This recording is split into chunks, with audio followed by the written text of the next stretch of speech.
Breaking news. Looks like House Speaker Paul Ryan will not be running for re-election in Wisconsin. Turns out, according to Axios, reporting on this from sources close to Paul Ryan, he will not be running. Let me read this here. This is according to sources with knowledge of conversations. He has decided, nah, you know what? It's a little. The midterms are looking a little tough. Now would be a good time to bow out. Now, one of Washington's best wired Republicans, apparently is somebody who knows all the details of stuff that's going on, all the hearsay, etc. He says this is a tectonic shift. This is going to make every Republican donor believe the House can't be held. The announcement will help Senate Majority Leader Mitch McConnell in his fundraising because the Senate becomes the last bastion. So this is interesting because you might be right about the House. Now, not to say that we should get complacent or anything like that, because of the blue wave, and there's that danger that everybody's gonna be like, we're gonna have a blue wave, and it means that I can stay home. No, you can't stay home. You got to get out. You got to vote. You got to get involved if you actually want it to happen and actually want a real blue wave with actual progressives. That's it. Ryan, gone. Now, look, he had a couple of great opponents that are running a Democratic primary right now. Of course, most well known is Randy Bryce, also known as Iron Stash, Justice Democrat. Now they're going to go up against, I don't know who the Republicans are going to put there. So that's another seat where the Republican incumbent is now gone, and there are strong progressive challengers that are now have a lot, I guess, a better chance at winning that seat. Fascinating. So why did he leave? Well, as I mentioned, of course, the election prospects for a lot of Republicans in the House are really, really bad. But there's also another important thing, or important reason why Paul Ryan is leaving. It's because he's done everything that he's wanted to do. He got the tax cuts passed. Remember, these Republican tax cuts are pretty much the crowning achievement of Republican politicians. Yeah, we cut taxes for the rich. We gave 83% of the gains to the wealthiest top 1%, the wealthiest corporations and Americans. We're winning.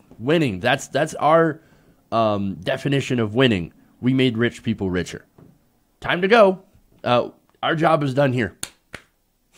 Not only that, but to get further into the big picture, these tax cuts will lead to cuts in Social Security, Medicare, food stamps, all that stuff.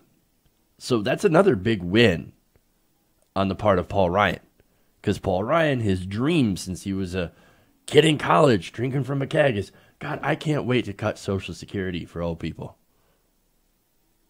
What kind of a sick person are you to have that kind of dream? Like you're sitting there with your buddy, be like, I can't wait to fuck over poor people and old people. God, I look forward to that. If I were the guy sitting there drinking next to him, I'd be like, okay, time to go. This guy's obviously a fucking asshole, so no, I'm not interested in hanging around you. And look, I don't think he was very popular in college anyway. But that aside, look, he's done everything that he's wanted to do. Cut taxes for the rich, and now has led the groundwork to eliminate some of the most important, popular social programs from the New Deal. Yeah, so of course, he's got nothing left to do but retire from politics, go into maybe a nice lobbying job for a couple of years. And look, there's even some whispers that he might run for president. Oh, hell no. Hell no. Now, what does this mean for the Senate? I'm sorry, not the Senate, but what does this mean for the House? Well, there are two contenders.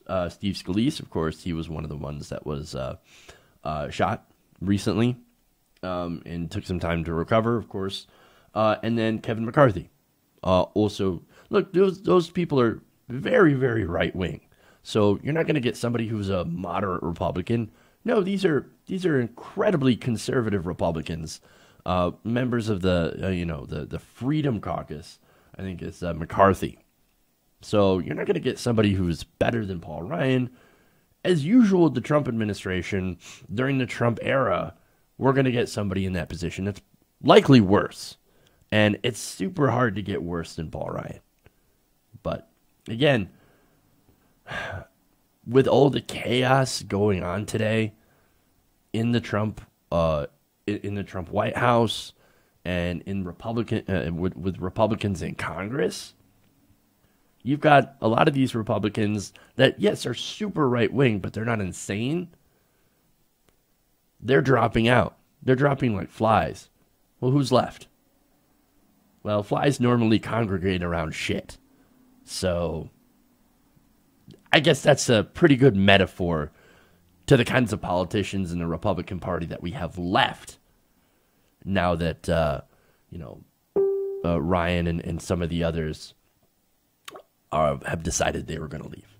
So I guess not good news, but sort of good news because, as I said before, this blue wave, it is coming, and it's actually filled with progressives. So let's get out there and let's kick Republican ass in the midterms. Hey everybody, thanks for watching this video. If you want to see more like this, please hit the subscribe button below. And if you want to support truly independent progressive media, please consider becoming a patron at patreon.com/TYTNation.